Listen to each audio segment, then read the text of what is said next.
বলি যে শব্দের অর্থ বুঝে আসে, ঠিক আছে, কিন্তু তার অর্থের মধ্যে কোনো কাল পাওয়া যায় তাকে এসএম বলে। যেমন জাইদুন, এটা কি নাম না, এখন একটি নাম। রজুলুন একজন ব্যক্তি, রজুলুন একজন পুরুষ, ঠিক আছে। এখন তাহলে এসএম মানে নাম, এসএম মানে কি, তাহলে যে শব্দের অর্থ বুঝে আসে কিন্তু তার মধ্যে কাল পাওয়া যায় তাকে এসএম বলে। দুই নম্বরে ফেল, যে শব্দের অর্থ বুঝে আসে এবং তার অর্থের মধ্যে কি কাল পাওয়া যায়। কি পাওয়া যায়?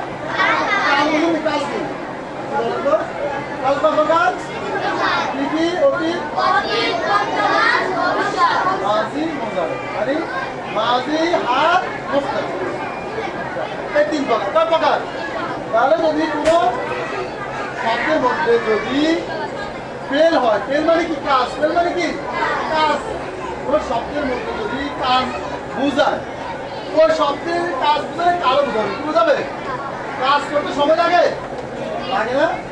আর ফুটবল খেলবো সময় লাগবে না, মারামারি করবো, পড়তে বসবো সময় লাগবে না, খাবার খাবো সময় লাগবে না, মাছ ধরবো, ভুল নেবো, ছবি আঁকবো, হাতে লেখা লিখবো, সময় লাগে না?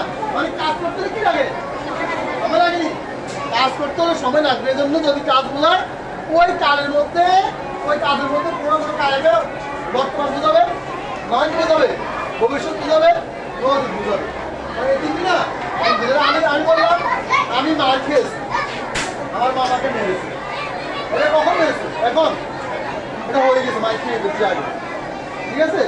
আমি এখন আমি ভাত খাচ্ছি, আমি ভাত, এটা বর্তমান না, আমি ভাত খাবো সামনে না, যদি আমি বলি খেয়েছি আগে হয়ে গেছে, খাবো সামনে ভবিষ্যৎ, খাচ্ছি খাবার বর্তমান না, তাহলে এটা কাজ তো, যে কোনো কাজ যদি কাজ বুঝে এখানে একটা একটা কাজ থাকবে, একটা কাজ। তাহলে যে শব্দের অর্থ বুঝে আসে এবং তার অর্থের মধ্যে কি পাওয়া যায়, কাজ পাওয়া, তাকে ফেল এবং ধরাবা, ধরাবা এবং হরফ অন্য শব্দের সাথে মিলিত হওয়া ছাড়া তার অর্থ বোঝা যায় না। অন্য শব্দের সাথে মিলিত হওয়া ছাড়া তার অর্থ বোঝা যায় তাকে হরফ বলে। যেমন আলা, মিন, হাত্তা, ইয়া, ইয়া অর্থ দিকে, ইয়া অর্থ কি? আমি বললাম দিক কোন দিকে? মিলমিনি কোন দিকে? কেবল ধরবে সামাই আসল দিকে, ইয়েল বাই জলের দিকে, তাই না? ইয়েল মাই পানির দিকে, আলাদা জমির দিকে, আলা উপরে, কি উপরে?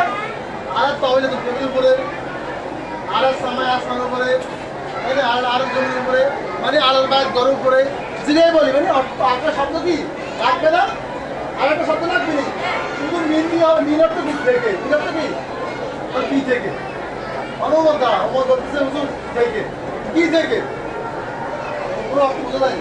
তুমি ঘর থেকে মনে হয় তুমি কোথায় কোথেকে আসছো, সে বলছে আমি থেকে, কি বলছে এ আসলে তুমি কোথেকে আসছো, সে বলছে আমি থেকে। কোন থেকে আসছো তুমি? থেকে গেলে কিছু আগে যাবে না। এখন তুমি ঘর থেকে আসছি, খেলা মাঠ থেকে আসছি, বাজার থেকে আসছি, পুকুর থেকে আসছি, অথবা খেলা করে আসছি, বলার বলতে হবে না।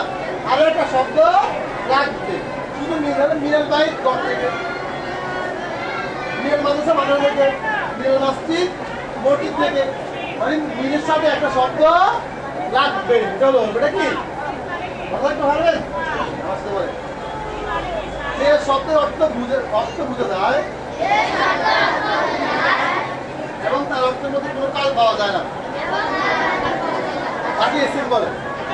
যেমন জাইদুন, রজুলুন,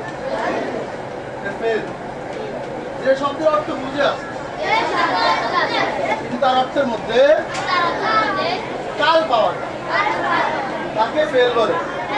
যেমন দরাবাই আনছি,